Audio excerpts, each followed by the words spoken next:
चलिए आज स्मार्ट तरीके से आप लोगों के सामने मैं ट्राइगोनोमेट्री के इस सवाल को बताने जा रहा हूँ। देखिए क्लास 10th का ये बहुत ही इंपॉर्टेंट सवाल है, ये सब एग्जाम में आता है ना, तो एमसीक्यू है। तो ट्राइगोनोमेट्री चैप्टर में प्रश्नावली ये 8.3 में मिल जाएगा। देखिए 8.3 का जो 3 नंबर का क्वेश्चन है, क्वेश्चन क्या है समझते हैं। सही विकल्प चुनिए और अपने विकल्प की पुष्टि कीजिए, है ना। क्वेश्चन है 1 number, 9 sec square A minus 9 tan square A बराबर है। मेरा ऑप्शन दिया हुआ है, ऑप्शन नंबर ए में 1 है, ऑप्शन बी में 9 है, ऑप्शन सी में 8 है और ऑप्शन डी में 0 है। तो चलिए इसको सॉल्व करते हैं। तो लिखते हैं यहाँ पर क्वेश्चन 1 नंबर, 9 sec स्क्वायर ए माइनस 9 tan स्क्वायर ए। चलिए इसको सॉल्व करते हैं, ठीक है। तो देखिए यहाँ भी 9 है और यहाँ पर भी 9 है। हम लोग क्या करते हैं, 9 को कॉमन ले लेते हैं, ठीक है। अगर 9 को कॉमन ले लिए तो यहाँ पर क्या बचेगा, तो sec square A minus tan square A, ठीक है, इक्वल टू यहाँ पर लिखेंगे 9 into sec square A minus tan square A का मान 1 होता है, ठीक है। sec square A minus tan square A का मान 1 होता है, तो 9 इंटू 1 इक्वल टू क्या हो जाएगा 9। यानी मेरा ऑप्शन नंबर बी इसका जो है क्वेश्चन नंबर 1 का option number B right answer है, ठीक है, हो गया। चलिए क्वेश्चन नंबर 2 देखते हैं। देखिए क्वेश्चन नंबर 2 क्या है, आप लोग मैथ बुक में देखिएगा, मिल जाएगा, है ना। जैक बोर्ड का ये क्वेश्चन है ना। देखिए तो 8.3 का मैथ बुक में देखिएगा, ये 3 नंबर में मिल जाएगा ये सब सारा, ठीक है। तो 3 नंबर का 2 नंबर क्वेश्चन है 1 plus tan theta plus sec theta into 1 plus cot theta minus cosec theta बराबर है। ये किसके बराबर है भाई, ऑप्शन दिया हुआ, ठीक है। मेरा ऑप्शन कितना क्या क्या है, देखिए ऑप्शन नंबर ए में ए का मान जो है, ऑप्शन नंबर ए में कितना है 0 है, ऑप्शन नंबर बी में इसका मान 1 दिया हुआ है, ऑप्शन नंबर सी में 2 है और ऑप्शन नंबर डी में -1 है। चलिए हम लोग सॉल्व करते हैं, ठीक है। तो दूसरा नंबर क्वेश्चन क्या है, क्वेश्चन देखिए क्वेश्चन है 1 plus tan theta plus sec theta into 1 plus cot theta minus cosec theta. चलिए इसको सॉल्व करते हैं, ठीक है। देखिए बराबर यहाँ पर 1 लिखिए प्लस, देखिए tan थीटा को हम लोग लिख सकते हैं ना, tan थीटा को क्या लिख सकते हैं, sin theta by cos theta, sin theta by क्या लिख सकते हैं cos थीटा, और प्लस sec थीटा को हम लोग लिख सकते हैं 1 बाय cos थीटा। ये इसका फॉर्मूला है, ठीक है। tan थीटा को sin theta by cos theta plus sec theta को 1 बाय cos थीटा। फिर इधर देखिए 1 प्लस cot थीटा को लिख सकते हैं, जिस प्रकार tan थीटा को sin theta by cos theta लिखेंगे तो cot थीटा का जस्ट इसका अपोजिट हो जाएगा, मतलब cot थीटा में आ जाएगा cos theta by sin theta, ठीक ना। cos थीटा बाय क्या आ जाएगा यहाँ पर नीचे sin theta minus cosec theta के बदले में हम लोग लिख सकते हैं 1 by sin theta, 1 by sin theta. चलिए आगे फिर इसको सॉल्व, देखिए इसके लिए कुछ नहीं, हम लोग 1 लगा सकते हैं, यहाँ पे 1 दे सकते हैं। अब इसका जो है एलसीएम ले लेंगे, है ना, 1 cos थीटा और cos थीटा। तो एलसीएम में क्या आएगा, cos थीटा आएगा। देखिए 1 से इसको डिवाइड करेंगे, यानी कि cos थीटा को 1 से मल्टीप्लाई करेंगे तो क्या होगा, ऊपर में cos theta plus cos theta divide cos theta यानी 1 होगा, और 1 को sin थीटा के साथ मल्टीप्लाई करेंगे यानी sin थीटा, फिर प्लस cos थीटा को अगर डिवाइड करेंगे cos थीटा से तो क्या बचेगा 1, और 1 इंटू 1 तो हो जाएगा यहाँ पर 1, ठीक है। फिर इधर देखिए, इधर भी इसी प्रकार से 1 sin थीटा और sin थीटा का अगर एलसीएम लेंगे तो क्या आ जाएगा sin थीटा, है ना, क्या आएगा sin थीटा। अब देखिए 1 से इसको डिवाइड करेंगे तो sin थीटा, और sin थीटा को फिर 1 से मल्टीप्लाई करेंगे तो यहाँ पर ऊपर में क्या लिखेंगे sin थीटा, फिर प्लस है यहाँ पर लिखेंगे प्लस, sin थीटा को sin थीटा से डिवाइड करेंगे तो 1 बचेगा, कट जाएगा ना, तो 1 इंटू cos थीटा क्या लिख सकते हैं यहाँ पर cos थीटा, और यहाँ पर माइनस से लिखेंगे यहाँ पर माइनस, ठीक है, और sin theta divide sin theta 1 into 1 क्या आ जाएगा यहाँ पर 1, ठीक है। अब देखिए आगे फिर इसको सॉल्व करते हैं। यहाँ पर अगर देखिए क्या लिखा हुआ cos theta plus sin theta, यहाँ पर sin theta plus cos theta, ठीक है। चलिए इसको एक बार हम लोग यहाँ पर सही अच्छा से लिख देते हैं। इसको जो है हम लोग यहाँ पर sin theta plus cos theta लिख दिए, ठीक है, और फिर यहाँ पर प्लस में 1 लिख दिए इसको, और फिर इधर जो है, चलिए इसको पहले लिख लेते हैं, बटे क्या है cos थीटा, और फिर जो है इधर देखिए तो क्या है इधर sin थीटा, इसको चल उठाते हैं, देखिए ये वाला हो गया साइन थीटा है ना, तो यहाँ पर से लिखते हैं साइन थीटा प्लस क्या लिखेंगे कॉस थीटा, इसको घेर देते हैं, फिर बाहर में -1 लिखते हैं, ब्रैकेट बंद, बटे में यहाँ पर लिखेंगे नीचे क्या साइन थीटा। अब देखिए इसको सिर्फ सही से लिखे हैं, आगे कुछ नहीं किए, ठीक है। देखिए cos theta plus sine theta था, इसको हम लोग सही से लिख दिए, sine theta plus cos theta कर दिए, अब प्लस यहाँ पर 1 लिखा हुआ प्लस 1 लिख दिए, इसको भी sine theta plus cos theta लिख दिया, और -1 तो -1 लिख दिए, ठीक है। नीचे में यहाँ पर बटे में कॉस थीटा था, हम कॉस थीटा लिख दिए, यहाँ पर इसके नीचे में बटे में साइन थीटा, तो यहाँ पर साइन थीटा लिख दिए, ठीक है। अब देखिए क्या बात है, अब sine theta plus cos theta को हम लोग ए मान लेते हैं, ठीक है। अगर इसको हम लोग ए मान लेंगे तो ए प्लस बी इंटू इधर क्या हो जाएगा, देखिए इधर हो जाएगा, इसको अगर ए मानेंगे तो a माइनस बी, यानी a plus B into A minus B, इसका फॉर्मूला क्या हो जाएगा, तो a plus B into A minus B का फॉर्मूला होता है a square minus B square, ठीक है। तो a square minus B square, A square की जगह में, यानी कि a की जगह में क्या है sine theta plus cos theta, तो हम लोग यहाँ पर क्या लिखेंगे sine theta plus cos theta का स्क्वायर, यानी a स्क्वायर हो गया, अब माइनस बी स्क्वायर की बी की जगह में 1 है तो 1 का स्क्वायर, और बटे में क्या हो जाएगा sign theta into cos theta, सही से लीजिए इसको, साइन थीटा इंटू क्या लिखेंगे कॉस थीटा, ठीक है।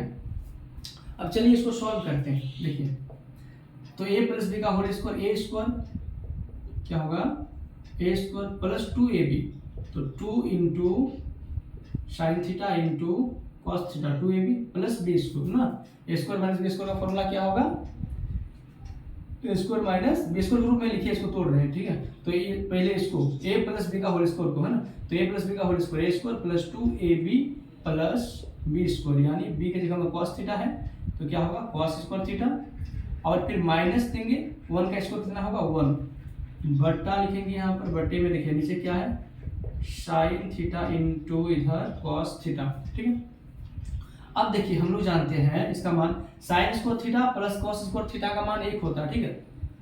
याद रखिए कि sine square theta plus cos square theta का मान कितना होता है 1 होता है। चलिए जगह का थोड़ा कमी पड़ता है ना, चलिए समझा देते हैं इसको, ठीक है।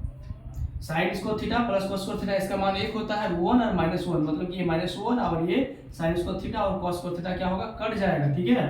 तो मेरा क्या बच रहा है देखिए 2 sine theta into cos theta बटे sine theta into cos theta, ये sine theta into cos theta, नीचे में sine theta into cos theta cut गया, तो ये कितना बचा, ये जो है मेरा 2 बच गया, ठीक है। तो ये जो मेरा 2 बचा, तो क्वेश्चन नंबर 2 क्या है, और देखिए क्वेश्चन नंबर 2 में जो ऑप्शन था A number 0, B number 1, C number 2, तो इसका 2 का जो है ऑप्शन नंबर क्या, ऑप्शन नंबर इसका सी जो है सही होगा, ऑप्शन नंबर सी, ठीक है। यानी कि 1 plus tan theta plus sec theta into 1 plus cot theta minus cosec theta किसके बराबर होगा, तो 2 के बराबर होगा, ठीक है। तो ये जो है आंसर हो गया सही, ठीक है। तो ये जो है आंसर हो गया।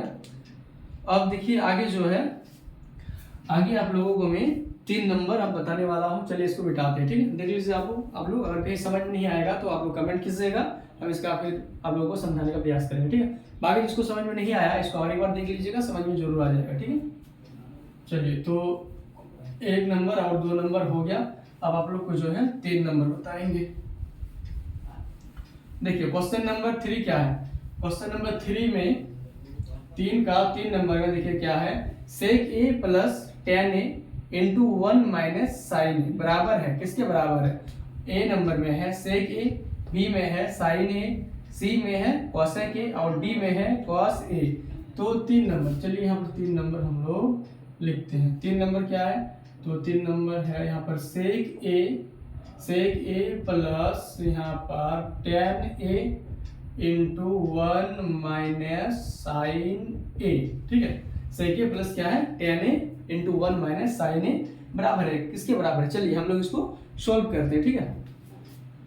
तो हम लोग देखिए यहाँ पर सेक ए को लिख सकते हैं 1 बाय क्या लिख सकते हैं cos A, plus tan A को लिख सकते हैं sine A by cos A, into इधर क्या है 1 माइनस साइन ए। चलिए अब इसको सॉल्व करते हैं, ठीक है। इसको सॉल्व करते हैं, देखिए कॉस ए और कॉस ए है यहाँ पर, तो इसका एलसीएम में क्या आ जाएगा कॉस ए आ जाएगा। अब इससे इसको डिवाइड करेंगे 1 इंटू 1 क्या होगा 1, और यहाँ पर बीच में फिर प्लस होगा, कॉस ए से इसको डिवाइड करेंगे तो 1 आएगा 1 इंटू साइन ए, तो यहाँ पर हम लोग क्या लिख सकते हैं साइन ए, ठीक है, इंटू फिर इधर क्या है 1 माइनस साइन ए।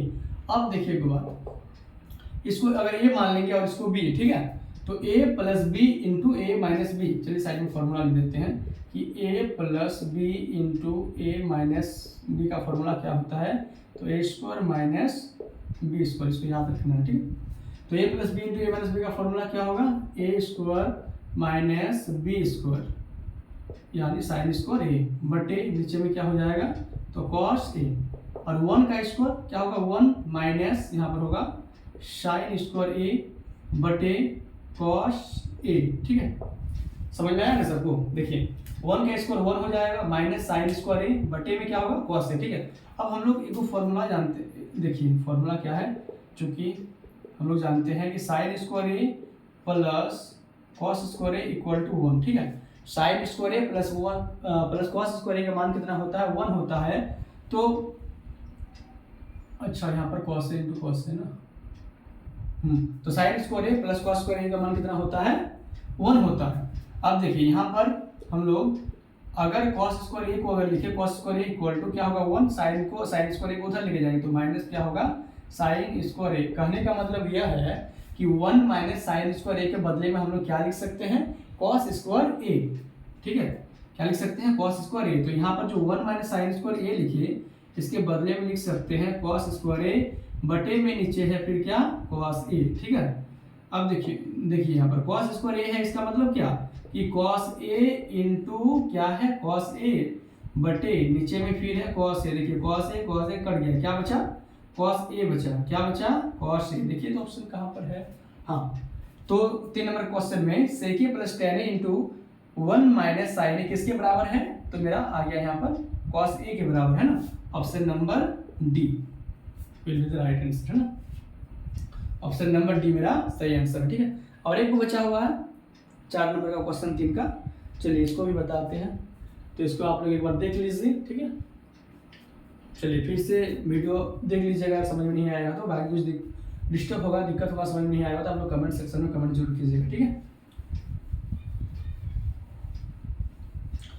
और इस वीडियो को ज़्यादा से ज़्यादा शेयर कीजिए ताकि इस बार जो है 10th क्लास में पढ़ने वाले स्टूडेंट सभी का रिजल्ट अच्छा हो, और इस स्मार्ट तरीके से बता रहे हैं, इसको सभी को समझ में आएगा आसानी से, है ना। आप लोग वीडियो को जरूर शेयर कीजिएगा, लाइक एंड सब्सक्राइब जरूर कीजिए और अपने दोस्तों के पास शेयर करना ना भूलिए। चलिए 4 नंबर बता रहे हैं, ठीक है। देखिए 4 नंबर क्या है, तो 1 प्लस टेन स्क्वायर ए बटे क्या है 1 प्लस कॉट स्क्वायर ए, ठीक है। 1 प्लस क्या है टेन स्क्वायर ए बटे 1 प्लस कॉट स्क्वायर ए बराबर है किसके बराबर, देखिए बता रहा है, ऑप्शन ए में दिया हुआ सेक स्क्वायर ए, ऑप्शन बी में है -1, ऑप्शन सी में है कॉट स्क्वायर ए और ऑप्शन डी में है टेन स्क्वायर ए। चलिए सॉल्व करते हैं, ठीक है। तो 1 प्लस टेन स्क्वायर ए का फॉर्मूला होता है सेक स्क्वायर ए, क्या होता है सेक स्क्वायर ए बटे 1 प्लस कॉट स्क्वायर ए के बदले में हम लोग लिख सकते हैं कॉसेक स्क्वायर ए, ठीक है। इसको याद रखिए, देखिए 3 फॉर्मूला होता है वैसे इसमें इस टाइप का, एक को sine square A plus cos square A equal to 1, एक हो जाएगा आप लोग का ये वाला 1 plus tan square A equal to sec square A, ठीक है, और एक होता है 1 plus cot square A equal to cosec square A, ठीक है। इस 3 फॉर्मूला को याद रखिएगा, बहुत ही इंपॉर्टेंट वाला ये फॉर्मूला है ना, ट्राइगोनोमेट्री में हर जगह यूज होता है। तो sine square A plus cos square A equal to 1 और 1 plus tan square A equal to sec square A और 1 plus cot square A equal to cosec square A, ठीक है। तो देखिए यहाँ पर लिखा हुआ था 1 प्लस टेन स्क्वायर ए, तो 1 प्लस टेन स्क्वायर ए के बदले में हम लोग क्या लिख सकते हैं सेक स्क्वायर ए, और बटे 1 प्लस कॉट स्क्वायर ए के बदले में क्या लिख सकते हैं कॉसेक स्क्वायर ए। अब देखिए फिर इसको सॉल्व करते हैं, ठीक है। तो सेक स्क्वायर ए के बदले में हम लोग लिख सकते हैं 1 बाय कॉस स्क्वायर ए, फिर बटे कॉसेक स्क्वायर ए के बदले में लिख सकते हैं 1 by sine square A, 1 by sine square A, ठीक है। ये भी फॉर्मूला है, देखिए जैसे कि हम लोग जानते हैं कि sine A equal to 1 by cosec A होता है और cosec A equal to 1 by sine A, इसका अपोजिट है ना। Sine A equal to 1 by cosec A और cosec A equal to 1 by sine A. तो देखिए यहाँ पर क्या लिखा हुआ सेक स्क्वायर है, इसलिए नीचे भी स्क्वायर लग गया, ठीक है। तो सेक स्क्वायर ए, सेक स्क्वायर है, हाँ इसका भी फॉर्मूला तो बता ही देते हैं। देखिए तो sine A equal to 1 by cosec A और cosec A equal to 1 by sine A, और फिर आगे होता है कॉस ए इक्वल टू होता है 1 बाई सेक ए और सेक ए इक्वल टू होता है 1 बाई कॉस ए, ठीक है। तो सेक स्क्वायर यहाँ पर ए है, सेक स्क्वायर ए के बदले में हम लिख सकते हैं यहाँ पर 1 बाय कॉस स्क्वायर ए, इसलिए यहाँ पर लिखे ये वाला। और कॉसेक स्क्वायर ए के यानी कॉसेक के बराबर 1 बाई साइन ए होता है, यहाँ पर cosec square A equal to लिख सकते हो 1 बाई साइन स्क्वायर ए, ठीक है। अब इसको सॉल्व करते हैं, ठीक है। देखिए जब ये बटे के रूप में 4 आ जाए, मतलब A by B by C by D, पता है ना हम लोग को, अगर ए बाई बी बाई अगर सी बाई डी के रूप में आ जाएगा तब इसको हम लोग सॉल्व कैसे करते हैं, A by B into D by C के फॉर्म में इसको लिखते हैं, ठीक है। तो देखिए 1 बाय क्या लिखेंगे, कॉस स्क्वायर ए इंटू साइन स्क्वायर ए, देखिए यहाँ पर जो नीचे है वो उधर चला गया है ना, यानी ऊपर में, तो यहाँ पर लिखेंगे साइन स्क्वायर ए बटे के नीचे क्या होगा बोलिए, तो 1 हो जाएगा। अब 1 को साइन स्क्वायर ए के साथ अगर मल्टीप्लाई करें तो क्या आएगा, देखिए साइन स्क्वायर ए अब बटे कॉस स्क्वायर ए को 1 के साथ मल्टीप्लाई करेंगे तो क्या आएगा, कॉस स्क्वायर ए। अब तो ये भी पता होना चाहिए कि साइन ए बटे कॉस ए बराबर होता है टेन ए, ठीक है। यहाँ पर sine square A by cos square A है, तो क्या होगा यहाँ पर टेन स्क्वायर ए, यानी चलिए देखिए क्वेश्चन क्या था, 1 plus tan square A by 1 plus cot square है ना, तो 1 plus tan square A by 1 plus cot square A बराबर है किसके बराबर है, इसको सॉल्व किया तो क्या आया, देखिए टेन स्क्वायर ए आया है ना, क्या आया टेन स्क्वायर ए। देखिए ऑप्शन नंबर डी में मेरा है टेन स्क्वायर ए, यानी इसका option number D will be the right answer. समझ में आया आप सभी को, ठीक है। तो हमारे इस चैनल को ज़्यादा से ज़्यादा लाइक सब्सक्राइब और शेयर जरूर कीजिए, ठीक है। तो बस आज के लिए बस इतना ही, बाकी ये बहुत ही इंपॉर्टेंट क्वेश्चन है, ठीक है। ये सब ट्राइगोनोमेट्री में बेस मजबूत करना बहुत जरूरी है, और ट्राइगोनोमेट्री सवाल तभी आप लोग बना पाइएगा जब फॉर्मूला और कैलकुलेशन सही ढंग से कीजिएगा तब, है ना। तो इसलिए फॉर्मूला को याद रखना अति आवश्यक है ट्राइगोनोमेट्री में, खास करके मैथ सॉल्व करने के लिए फॉर्मूला याद नहीं रहेगा तो डिस्टर्ब होगा। फॉर्मूला और कैलकुलेशन बहुत जरूरी है, इसलिए आप लोग और मैथ जिस कहना चाहेंगे जिसको इसको समझ में अगर नहीं आता है तो मैथ क्या है, देखिए रिवाइज करने से सब कुछ समझ में आएगा, इसीलिए ज़्यादा से ज़्यादा बार रिवाइज करना है, प्रैक्टिस करना है ज़्यादा, है ना, उतना आप लोग को समझ में आएगा। मैथ रटने का चीज़ नहीं है, फॉर्मूला को अच्छा से अंडरस्टैंडिंग बेस पर जो है फॉर्मूला को अच्छा से याद करके रखिए और बाकी मैथ सॉल्व कीजिए, अपनी होगा, ठीक है। Okay bye.